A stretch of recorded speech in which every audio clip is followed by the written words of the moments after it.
Hello, and welcome back to 250 Years of Freedom. This is Episode 17, 1807 to 1811, A Nation in Flux.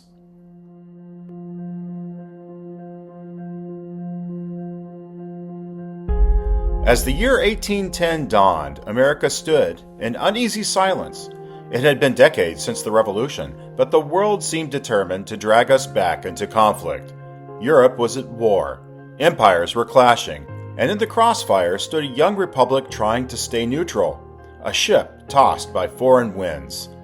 President Thomas Jefferson and later James Madison wanted peace, but the world was pulling us toward war. The two greatest powers on earth, Britain and France, were locked in a global struggle.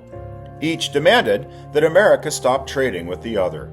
Each seized American ships at sea, and Britain went further. They were boarding U.S. ships and kidnapping American sailors, a practice called impressment. Imagine it, young American men, captured, forced to serve the British Navy, treated as subjects of a king we had already rejected.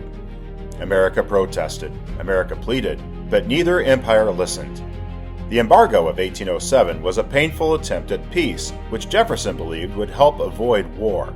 It was a bold experiment.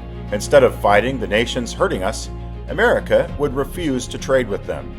Thus came the Embargo Act, cutting off all exports to Europe. The intention was noble: starve their economies until they respected American sovereignty. But the results were harsh.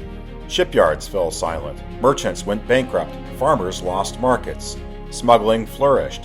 In effect, resentment spread like a fever. In trying to punish foreign nations, America wounded itself.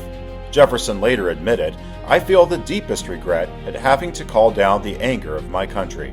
The embargo failed, but God often uses failure to prepare a nation for strength. The hardship exposed our need for unity, courage, and conviction.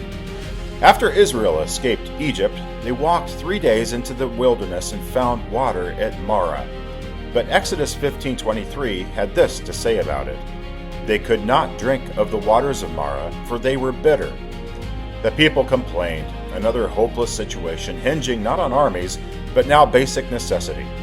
God used that moment to teach Israel to trust Him, to purify their faith before the battles ahead. Likewise, the Embargo Act was America's Marah moment, a bitter experience, a painful lesson, a testing of the national spirit before the War of 1812 would demand more than America realized. America was changing. In 1807, Congress ruled to abolish the slave trade to America.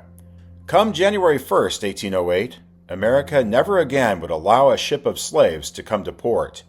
This was a long-time desire of most Americans, including Jefferson. Most understood the inconsistency of recognizing the inherent value and freedom of every man made in the image of God, yet holding men and women as property at the same time.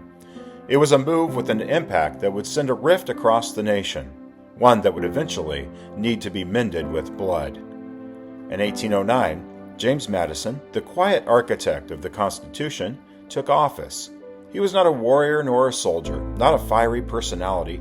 He was a thinker, a writer, a man of reason and restraint. Yet God placed Madison right where he was needed. As the storm clouds thickened, sometimes the Lord uses the gentle to guide us through great trials. Madison worked tirelessly to restore trade and avoid war, but the assaults on American ships continued. The cry of the nation was loud and clear: "We must defend our honor." By 1811, a new wave of young congressmen emerged, called war hawks. They believed the embargo had failed and that America needed to respond with a military answer. Men like Henry Clay of Kentucky, John Calhoun of South Carolina, and Felix Grundy of Tennessee. These men were bold, confident, and unafraid to confront Britain. Clay thundered, "If we submit now, we shall be trampled upon forever." This new generation reminded America that liberty requires backbone, and sometimes the only answer to aggression is courage. As tensions rose at sea, conflict flared on land as well. The great Shawnee leader, Tecumseh, attempted to unite the tribes to resist American expansion. Britain, seeking allies against the U.S., supplied and encouraged native resistance and aggression. This led to the Battle of Tippecanoe in 1811, where Governor William Henry Harrison defeated Tecumseh's forces. The evidence of British weapons amongst the tribes was the proof that Britain and its allies were working to destabilize the American frontier. The flames spread now from the war hawks to the countrymen and women facing life and death. War seemed not only likely, but inevitable. Israel and America, both nations, experienced seasons where foreign pressures and internal strife forced them to choose. Do we bow or do we believe? Israel faced this before the Battle of Jericho, before the Philistines, before Goliath, and each time God strengthened the resolve before the victory came.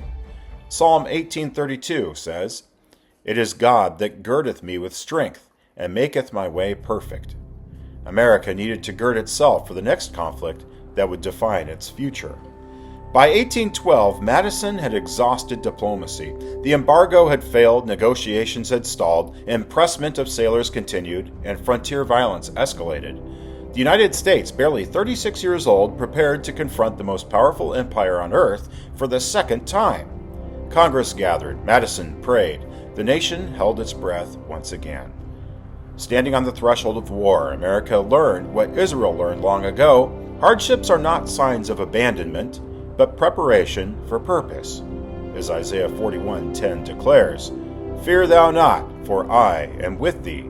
I will strengthen thee, yea, I will help thee.